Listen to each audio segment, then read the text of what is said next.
Bun găsit, frumoși mei tauri! Astăzi vorbim despre luna mai. La mulți ani taurilor născuți în luna mai, să petreceți frumos de ziua voastră și să vi se îndeplinească, așa cum urez întotdeauna, să vi se îndeplinească toate dorințele cele mai, nu știu, adânci sau ciudate care le aveți. Astăzi vom vorbi despre aspectul general al lunii mai și despre energia ta în această lună. Hai să vedem. Începem cu aspectul general al lunii mai pentru tauri. Ok, wow, foarte tare. Sentimente de vinovăție. În luna mai, taurul se va simți vinovat sau se va simți acuzat de ceva. Ori sunt alții care îndreaptă degetul către tine și nu se uită la ei, ori tu ești cel care, într-adevăr, ai o greutate pe suflet în care, nu știu, ceva te face să te simți, să trăiești cu un sentiment de vinovăție într-o anumită arie a vieții tale, din anumit motiv, nu știu, tu știi mai bine. La capătul cărților avem respect. Poate unii dintre voi vă simțiți vinovați pentru că nu ați respectat o persoană, o situație sau nu ați tratat cu respect o anume situație din viața voastră sau pe voi înșivă, de ce nu? Putem aici să vorbim și despre auto-învinovățire. Nu neapărat că mă simt vinovat doar pentru că nu am tratat cu respect pe altcineva cândva, ci nu m-am tratat pe mine cu respect și mă simt acum ca și cum îmi spun despre mine o grămadă de lucruri urâte și nu e despre asta. Aș spune, cu cât mai mult, vedeți voi, din punctul meu de vedere cel puțin și din experiența mea de viață, cu cât mai mult ne simțim rușinați și vinovați, cu atât mai greu ne este să dăm un pas către o viață mai nouă, să zicem așa, sau o viață nouă, da? Pentru că stăm în acel sentiment de vinovăție care nu ne ajută decât să rămânem ori pe loc, ori să involuăm. În loc să evoluăm, involuăm. Așadar, pentru fiecare poate fi diferit, însă am simțit nevoia să spun și asta. Hai să vedem la ce se referă această vinovăție foarte tare. Au ieșit aceleași cărți ca la berbec, deci eu pregătesc cărțile la fiecare zodie, nu le iau neamestecate de la o zodie la alta, așadar aici au vrut să iasă aceleași cărți ca la berbec. Nu știu dacă ai de-a face cu un berbec, însă o situație. Luna mai, aspectul lunii mai are de văzut cu un sentiment de vinovăție sau cu o acuzație la adresa ta, care probabil te va pune între ciocan și nicovală, ori tu ești scos la tablă și va trebui aici, îți place sau nu-ți place, vrei să vezi sau nu vrei să vezi, să recunoști sau să nu recunoști, pentru că avem ochii astupați la această persoană. Va trebui să dai niște explicații și aici e ca și cum ți se cere să fii într-un fel sau altul curajos să înfrunți această situație. Dacă tu ești cel care ai dat cu bâta în baltă, ca să vorbim pe românește, și te-ai comportat urât, pentru că aici avem lipsa de respect, da? Și acum vei fi scos la tablă și vei fi acuzat. Ți se vor pune niște lucruri în cârcă, ți se vor reproșa, da? Dacă vrei, anumite lucruri pe care le-ai făcut cândva. Aici nu mai poți să stai chitic și să te faci că nu e adevărat. Vei fi cumva, îmi vine să spun, provocat să recunoști. Îți place sau nu-ți place, e vorba de asumă-ți într-un fel sau altul consecințele pentru actele tale dacă tu ai fost cel care ai dat cu băta în baltă. Dacă vorbim despre cealaltă variantă în care tu te simți vinovat și nu că ești scos la tablă, ci te simți vinovat, aici e vorba de, ok, poate că interior te simți ca și cum ai fi, mă simt atât de vinovat, încât nici măcar eu singur nu pot să depășesc lipsa aia de respect pe care am avut-o față de o persoană anume. Și stau și mă acuz pe mine atât de mult, încât Practic îmi vine să spun, mă tăvălesc în propria mea durere, propria mea rușine. Și aici cu cavalerul de băte este ok și până când o să ții așa, pentru că cu la ce folos atâta tăvălire în mâl, pentru că aici avem un teren foarte urât, da? La ce bun atât de multă autocritică?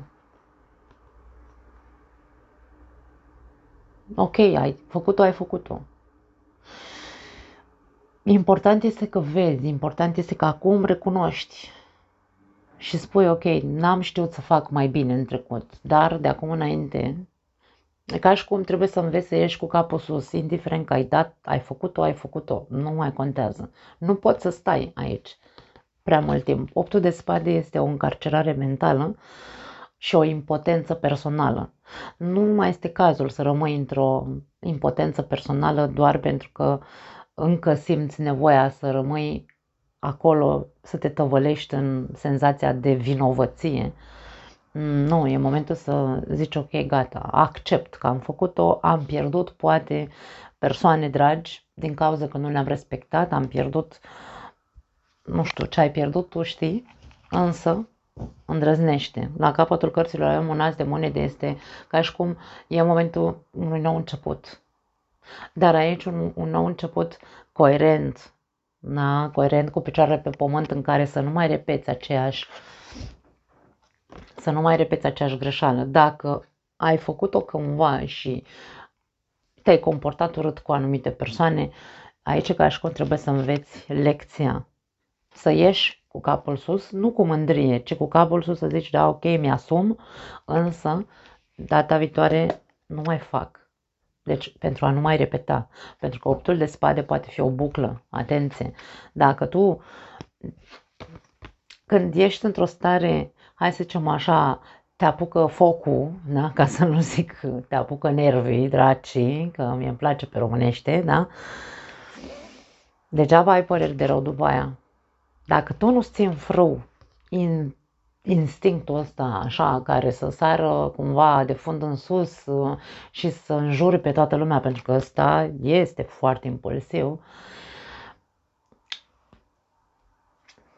aici e vorba de o reconstrucție sau o reconfigurare a felului de a fi la nervi, pentru că vorbim despre sistemul nervos beta, da? Poate fi diferit pentru fiecare dintre voi, acum voi alegeți-vă mesajele, însă nici nu poți să rămâi într-un punct în care să te tăvălești în continuu, vai de mine ce am făcut, am pierdut din cauza că n-am știut să-mi țin gura și nervii în frâu, învăț lecția și nu mai fac pe viitor, nu mai repet. Însă, dacă tu știi că ești o persoană foarte vulcanică atunci când te enervezi și începi să înjuri și să lipsești, da? Să tratezi lumea cu lipsă de respect și să-i tăvălești pe ei, de fapt, în noroi, aici nu te vei regăsi decât în, hai să spunem, izolat, pentru că cumva nimeni nu o să mai vrea să stea de vorbă cu tine dacă tu ai genul ăsta de ieșiri nervoase, da? Reconfigurează-te într-un fel sau altul dacă știi că ai aici un instinct foarte, un zvâc de ăsta foarte, da, care nu poate fi ținut în frâu, trebuie să înveți să-l ții în frâu. Bun, energia ta a sărit aici, aveam, ia uite, pajul de bute din nou ne vorbește sau vorbim din nou despre o energie de foc. Tu ești aur. Unde te-ai polarizat? Stai prost cu nervii din câte văd. Nu ești foarte cu picioarele pe pământ. Ești foarte nervos, cel puțin în această lună te văd destul de irascibil.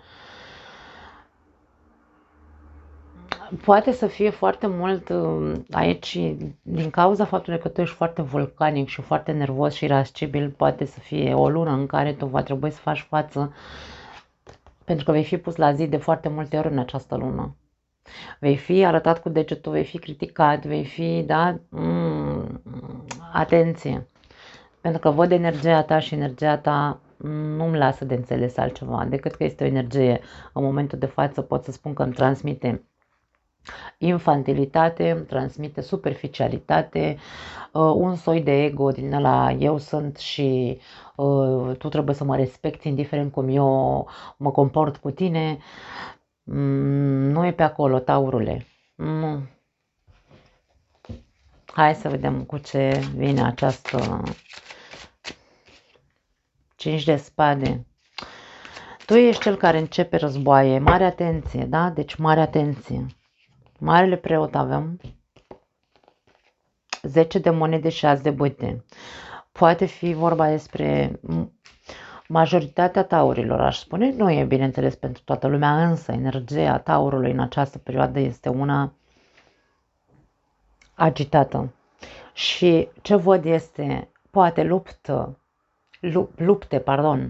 lupte din instinct sau din egoism într-un fel sau altul, da? Sau din impuls, acel impuls necontrolat despre care vorbeam mai devreme, care te duce să deschizi războaie, fie cu figuri de autoritate, șef, nu știu,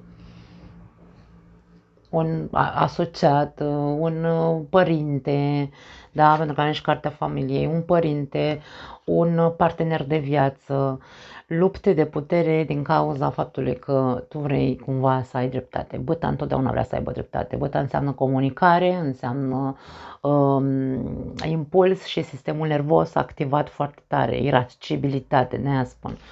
Aici avem posibilitatea să vorbim despre un nou început dacă tu cumva arunci armele impulsului sau instinctului care te duce să sări la gât,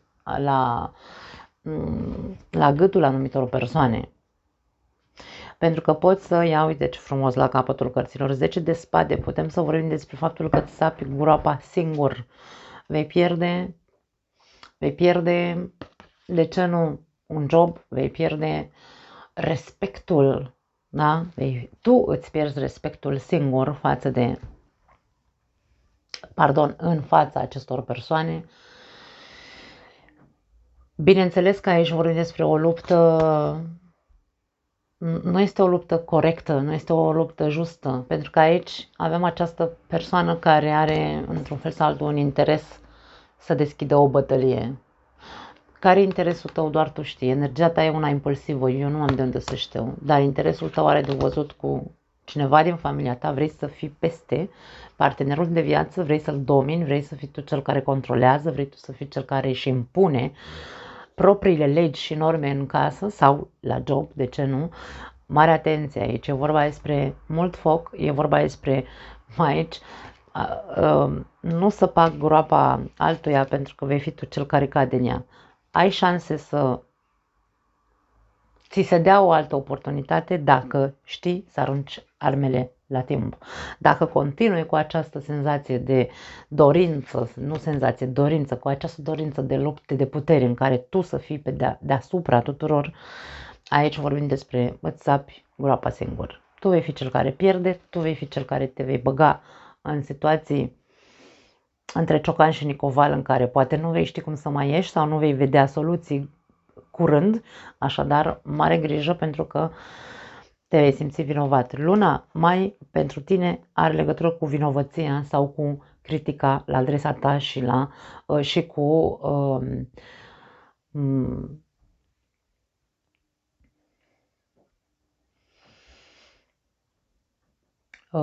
acuzații. Acuzația unui comportament instinctiv, tupeist. Nu vreau să folosesc alte adjective jignitoare pentru că rolul meu nu e să jignesc pe nimeni și nici nu-mi doresc. E doar să avertizez ceea ce văd în aceste cărți. Dacă nu vreți o lună în care să vă săpați groapa singuri, să vă omorâți într-un fel sau altul, metaforic vorbind singuri, mare grijă la această energie infantilă, instinctivă, care nu te duce la nimic bun. Nu te duce la nimic bun. Da, nu mai am altceva pentru voi, foarte tare. Dragii mei, când soarele se află în luna Taurului, da? În luna mai, da? În perioada Taurului, am vrut să spun, vorbim despre o energie care se simte în aer și ne influențează pe toți, indiferent că suntem sau nu tauri. Vorbim despre o energie de fertilitate și de construcție. Dar eu aici văd distrugere. Așadar, nu e propice energia la nivel colectiv a taurului cu ceea ce văd la nivel personal în viața taurilor. Un pic de ținut în frâu, îmi vine să zic. Mai ales taurii, care știți că sunteți atât de focoși și de impulsivi și de simțiți nevoia să aveți voi ultimul cuvânt de spus. Aici nu. Aici îți sapi groapa singur. Nu am altceva de zis. Vă pup. Ne vedem data viitoare. Ciao.